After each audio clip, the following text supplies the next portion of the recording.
ನಮಸ್ತೆ, ನಾನು ನಿಮ್ಮ ಸಿದ್ಧ ಕಸ್ತೂರಿ ತನಯ. ಇವತ್ತು ವ್ಯವಹಾರ ಅಧ್ಯಯನ ನಿರ್ದೇಶಿಸುವಿಕೆ ಪಾಠದ 1 ಅಂಕ ಮತ್ತು 2 ಅಂಕದ ಪ್ರಶ್ನೆಗಳನ್ನು ನೋಡೋಣ. ಮೊದಲನೇದಾಗಿ ನಿರ್ದೇಶಿಸುವಿಕೆ ಎಂದರೇನು ಅಂದ್ರೆ ಅರ್ಥವನ್ನ ಕೇಳರು. ಅಂದ್ರೆ ಜನರಿಗೆ ಕೆಲಸಗಳನ್ನ ಮಾಡಲು ಸೂಚನೆಗಳನ್ನ ಮತ್ತು ಮಾರ್ಗದರ್ಶನವನ್ನ ನೀಡುವುದಾಗಿದೆ. ಇಷ್ಟು ಸಿಂಪಲ್ ಆಗಿ ಬರೆದ್ರೆ ಸಾಕು. ಇನ್ನೊಂದು, ನಿರ್ದೇಶಿಸುವಿಕೆ ಯಾವುದಾದರೊಂದು ಅಂಶ ಅಂದ್ರೆ ಮೂಲಾಂಶ ಕೇಳ್ದಂಗೆ ಇಲ್ಲಿ 4 ಅಂಶಗಳು ಬರ್ತಾವೆ: ಮೇಲ್ವಿಚಾರಣೆ, ನಾಯಕತ್ವ, ಪ್ರೇರೇಪಣೆ ಮತ್ತು ಸಂವಹನ. ಇನ್ನೊಂದು, ಮಾಸ್ಲೋರವರ ಪ್ರೇರೇಪಣೆಯ ಅಗತ್ಯತಾ ವರ್ಗ ಶ್ರೇಣಿ ಸಿದ್ಧಾಂತದ ಯಾವುದಾದರೂ ಒಂದು ಊಹೆ ಅಂತಂದ್ರೆ ಸ್ತರಗಳು, ಹಂತಗಳು ಅಂತ ನಾವು ಕೇಳ್ತಾರೆ. ಅದರೊಳಗೆ ಮೊದಲನೇ ಹಂತ ಮೂಲ ದೈಹಿಕ ಅಗತ್ಯತೆಗಳು. ಸೊ ಅದನ್ನ ಒಂದು ಹೇಳಿದ್ರೆ ಸಾಕು. ಇನ್ನೊಂದು, ಅಬ್ರಾಹಿಂ ಮಾಸ್ಲೋರವರು ಅಭಿವೃದ್ಧಿಪಡಿಸಿದ ಸಿದ್ಧಾಂತ. ಇಲ್ಲೇ ಮೇಲೆ ಹೇಳ್ಯಾರ ಅಗತ್ಯತಾ ವರ್ಗಶ್ರೇಣಿ ಸಿದ್ಧಾಂತ. ಅದನ್ನು ನಾವೇನ್ತೀವಿ ಪ್ರೇರೇಪಣೆಯ ಅಗತ್ಯತಾ ವರ್ಗಶ್ರೇಣಿ ಸಿದ್ಧಾಂತ ಅಂತ ಕರಿತೇವಿ. ಇನ್ನೊಂದು, ಪ್ರೇರಕ ಅಂದ್ರೇನು ಅಂತೆ. ಪ್ರೇರಕ ಅಂತಂದ್ರ ಜನರನ್ನ ಅಥವಾ ಸಂಸ್ಥೆಯಲ್ಲಿರುವ ಕಾರ್ಮಿಕರನ್ನ ಉತ್ತೇಜಿಸಲು ಉಪಯೋಗಿಸುವಂತ ಒಂದು ತಂತ್ರ ಅಂತ ಹೇಳ್ಬೋದು. ಮಾಸ್ಲೋರವರು ಅಗತ್ಯತಾ ವರ್ಗಶ್ರೇಣಿ ಸಿದ್ಧಾಂತದಲ್ಲಿ ಮೇಲು ಸ್ತರದ ಅಗತ್ಯತೆ ಯಾವುದು ಅಂದ್ರೆ ಕಟ್ಟ ಕಡೆಯದ್ದು ಅಂದ್ರೆ ತುತ್ತ ತುದಿ ಅಂತ ಹೇಳ್ತೇವೆ ನಾವು. ಅದನ್ನ ಸ್ವಯಂ ಸಾಧನೆಯ ಅಗತ್ಯತೆ ಅಂತ ಕರಿತೇವೆ. ಇನ್ನೊಂದು, ನಾಯಕತ್ವದ ಒಂದು ಶೈಲಿ ಅಂತಂದ್ರೆ ನಿರಂಕುಶ ಅಂತ ಹೇಳ್ಬೋದು, ಸರ್ವಾಧಿಕಾರಿ ಅಥವಾ ಮುಕ್ತ ನೀತಿವಾದಿ ಅಥವಾ ಪ್ರಜಾಪ್ರಭುತ್ವ ನಾಯಕತ್ವ ಶೈಲಿ ಅಂತ ಹೇಳ್ಬೋದು. ಇನ್ನೊಂದು, ದ್ರಾಕ್ಷಿ ಬಳ್ಳಿ ಜಾಲಬಂಧದ ಒಂದು ಜಾಲ ಮಾದರಿಯನ್ನ ಅಂದ್ರೆ ದ್ರಾಕ್ಷಿ ಬಳ್ಳಿ ಒಳಗ 5 ಅದಾವ, ಅದ್ರೊಳಗೆ ಒಂದು ಹೇಳ್ರಿ ಅಂತ ಹೇಳ್ಯಾರ. ಅದಕ್ಕೆ ವದಂತಿ ಜಾಲಬಂಧ ಅಥವಾ ಸಂಭವನೀಯ ಜಾಲಬಂಧ ಅಂತ ನಾವು ಅದನ್ನ ಕರಿತೀವಿ. ಇನ್ನೊಂದು, ಯಾವ ಸಂವಹನವನ್ನು ಲಂಬ ಸಂವಹನ ಅಂತ ಕರೀತಾರ ಅಂತ ಹೇಳ್ತಾರೆ. ಇಲ್ಲಿ ಔಪಚಾರಿಕ ಸಂವಹನವನ್ನ ನಾವು ಲಂಬ ಸಂವಹನ ಅಂತ ಹೇಳಿ ಕರಿತೀವಿ.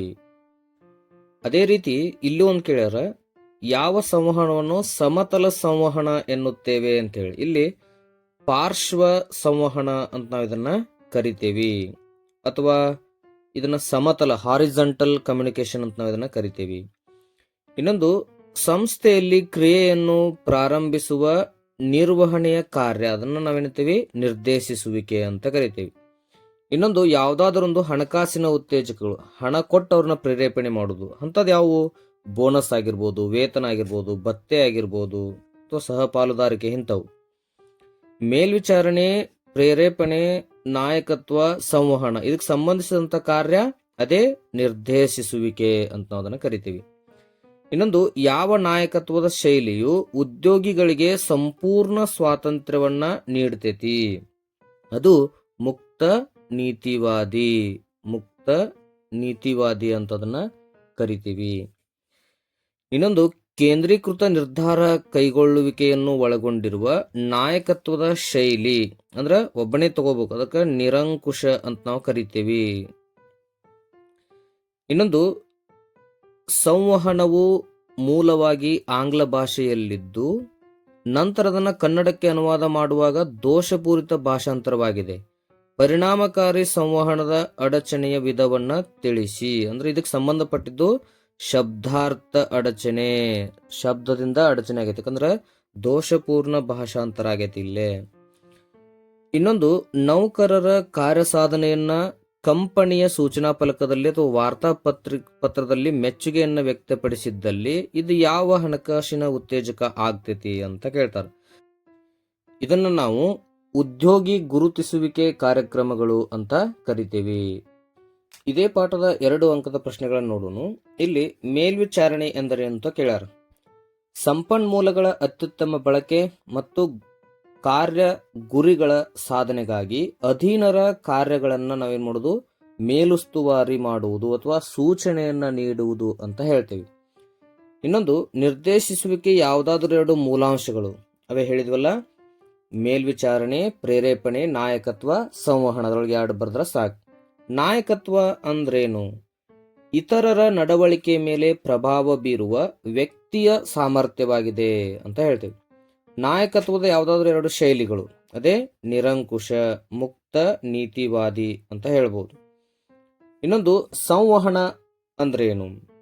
ಸಾಮಾನ್ಯ ಅರ್ಥೈಸುವಿಕೆಯನ್ನ ಸೃಷ್ಟಿಸಲು ವಿಚಾರಗಳು, ಅಭಿಪ್ರಾಯಗಳು, ಸಂಗತಿಗಳು, ಭಾವನೆಗಳು ಮತ್ತು ಇತ್ಯಾದಿಗಳನ್ನು ನಾವೇನು ಮಾಡುವುದು, ವಿನಿಮಯ ಮಾಡಿಕೊಳ್ಳುವ ಪ್ರಕ್ರಿಯೆ ಅಂತ ಹೇಳ್ತೀವಿ.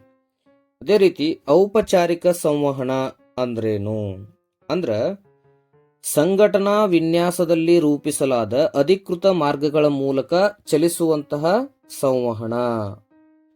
ಇನ್ನೊಂದು ದ್ರಾಕ್ಷಿ ಬಳ್ಳಿ ಸಂವಹನ ಅಂತ ಬರ್ತೈತಿ. ಏನು? ಅಧಿಕೃತ ಸಂವಹನ ಮಾರ್ಗಗಳನ್ನು ಬಳಸದೆ ನಡೆಸುವಂಥದ್ದು ಅಂದ್ರೆ ಅನೌಪಚಾರಿಕ ಅಂತ ನಾವು ಅದನ್ನ ಕರಿತೀವಿ. ಇಲ್ಲಿ ಸಿಂಪಲ್ ಆಗಿರುವಂತ ಉದಾಹರಣೆಗಳನ್ನ ನೋಡ್ರಿ. ಸಂವಹನದ ಯಾವುದಾದ್ರೂ ಎರಡು ಶಬ್ದಾರ್ಥ ಅಡಚಣೆಗಳು. ಶಬ್ದಾರ್ಥ ಅಡಚಣೆ ಅಂತಂದ್ರೆ ಕಳಪೆ ಸಂದೇಶ, ದೋಷಪೂರ್ಣ ಭಾಷಾಂತರ. ಮತ್ತೆರಡು ಮಾನಸಿಕ ಅಡಚಣೆಗಳಂತ ಕೇಳ್ಯಾರ. ಮಾನಸಿಕ ಅಡಚಣೆಗಳಂತಂದ್ರೆ ಗಮನದ ಕೊರತೆ ಮತ್ತು ಅಪನಂಬಿಕೆಗಳು.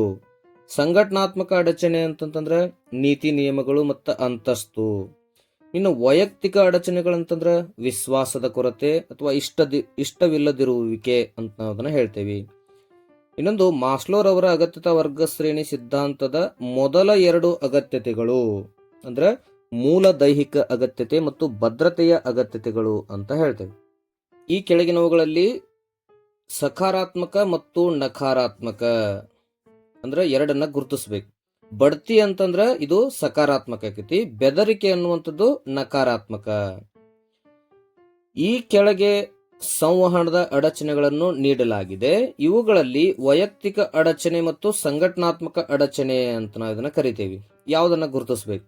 ಅಧಿಕಾರಕ್ಕೆ ಸವಾಲಿನ ಭಯ, ಇದು ವೈಯಕ್ತಿಕ ಅಡಚಣೆ. ನೀತಿ ನಿರ್ಬಂಧಗಳು, ಇವು ಸಂಘಟನಾತ್ಮಕ ಅಡಚಣೆ. ಯಾಕಂತಂದ್ರ ಸಂಘಟನೆಯಲ್ಲಿರುವಂತ ನೀತಿ ನಿರ್ಬಂಧಗಳು ನಮಗ ತೊಂದರೆ ಆಗ್ತಾವು ಸಂವಹನ ಮಾಡಕ. ಇನ್ನೊಂದು ಜ್ಞಾನ ಪ್ರಧಾನ ವಸತಿ ನಿಲಯದವರು ತಮ್ಮ ಸಿಬ್ಬಂದಿಯ ಮಕ್ಕಳಿಗೆ ಉಚಿತ ವೈದ್ಯಕೀಯ ಚಿಕಿತ್ಸೆ ಮತ್ತು ಉಚಿತ ಶಿಕ್ಷಣ ನೀಡುತ್ತಿದ್ದಾರೆ. ಇಲ್ಲಿ ಯಾವ ಉತ್ತೇಜಕ ಎತ್ತಿ ಹಿಡಿಯಲಾಗಿದೆ ಅಂತಂದ್ರೆ ಇದು ಹಣಕಾಸೇತರ ಉತ್ತೇಜಕ ಅಂತ ನಾವು ಇದನ್ನ ಕರಿತೀವಿ. ಎಲ್ಲರಿಗೂ ಧನ್ಯವಾದಗಳು. ಹರೇ ಕೃಷ್ಣ.